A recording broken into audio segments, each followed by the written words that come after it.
Teman-teman sekalian yang dirahmati Allah Subhanahu wa taala, yang semoga selalu dijaga hatinya oleh Allah Subhanahu wa taala agar selalu thiqah billah, agar selalu percaya dan yakin kepada Allah Subhanahu wa taala. Karena kelemahan kita itu berawal saat kita mulai meragukan Allah.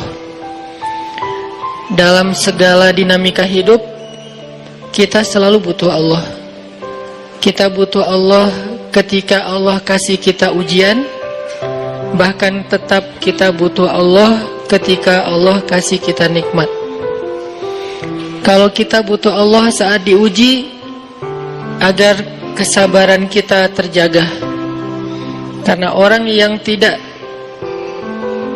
ditemani atau dibersamai oleh Allah Subhanahu wa taala ketika dia sedang diuji, maka dia akan mudah untuk berkeluh kesah, bahkan berputus asa. Kebersamaan Allah kepada dia saat dia diuji itu adalah Allah Subhanahu wa taala menghibur hatinya. Allah Subhanahu wa taala menenangkan hatinya. Allah Subhanahu wa taala menghidupkan hatinya dengan nikmat iman. Ala bidzikrillahi tatmainnul qulub. Innamal mu'minun idza dzukirallah wajilat qulubuhum. Bukankah dengan mengingat Allah hati menjadi tenang? Dan orang yang beriman apabila diingatkan dengan nama Allah, disebut nama Allah, maka hatinya akan bergetar.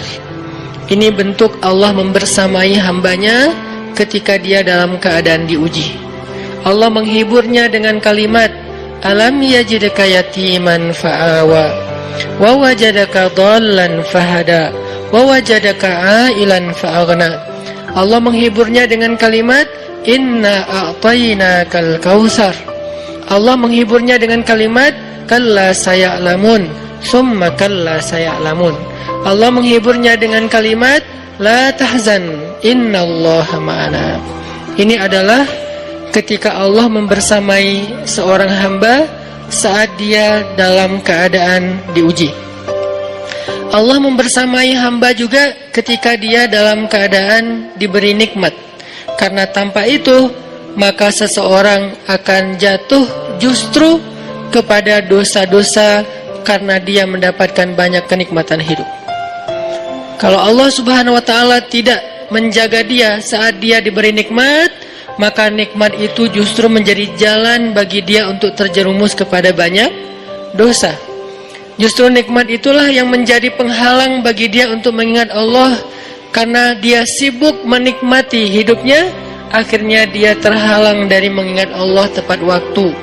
Sibuk menikmati hidupnya, terhalang dari Allah untuk bangun tengah malam. Karena dia tidurnya larut. Kenapa tidur larut? Karena terlalu banyak yang harus dia nikmati sebelum tidur. Dia bisa makan-makan, dia bisa jalan-jalan, dia bisa ngopi, dia bisa ketemu teman, dia bisa belanja. Bahkan dia nunggu midnight sale untuk bisa menghabiskan nikmat yang Allah kasih kepada dia.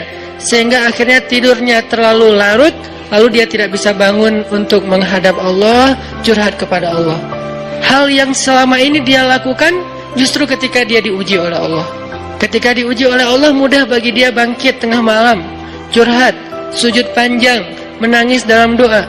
Ketika Allah kasih nikmat, curhatnya hilang, malamnya lelap, sampai bahkan subuhnya juga kelewat. Ini kalau Allah nggak membersamai seorang hamba ketika dia diberi nikmat. Sehingga orang yang seperti ini, kalau dalam keadaan seperti ini terus-menerus dalam jangka waktu yang lama, nanti dia akan terjebak di dalam istidraj.